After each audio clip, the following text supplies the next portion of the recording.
নমস্কার দর্শক বন্ধু, আমি Manjula Chatterjee. Facebook page, YouTube channel video একটা টিপস নিয়ে চলে এলাম আমি আপনাদের কাছে। টিপসটা হচ্ছে, এটা তো মোচা, তো কিছু কিছু কাঁচকলা মোচা আমি জানি না, বলতে পারবো না, কিন্তু এটা আমার বাড়ির বর্তমান কলার মোচা। প্রথমবার যখন আমি রান্না করেছিলাম প্রচণ্ড তেতো ছিল, খাওয়া যায়নি।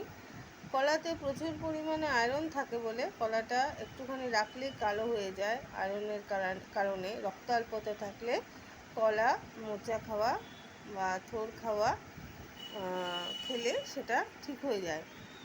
তো আমি এটা বলতে চাইছি যে এই মোচাটা তেতো হবে না।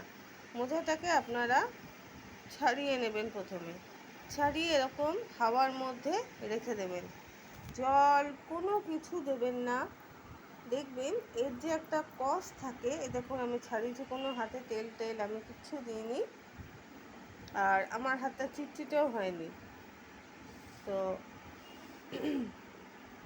এরকম করে রাখলে পরে ও যে কষটা থাকে সেটা কষটা শুকিয়ে যায়। কষটার জন্যেই তেতো লাগে। তো কষটা চলে গেলে আর আপনার তেতো লাগবে না।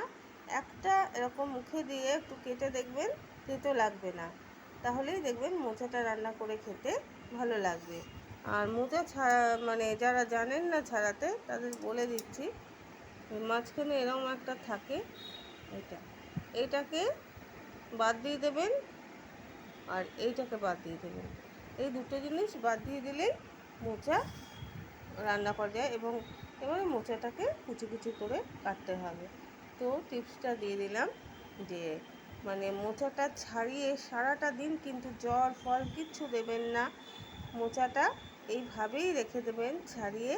তারপর যখন রান্না করব, একটা দিন এভাবে রাখতে হবে রসটা টেনে নেওয়ার জন্য।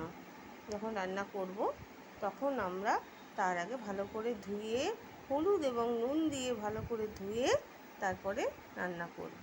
ধন্যবাদ।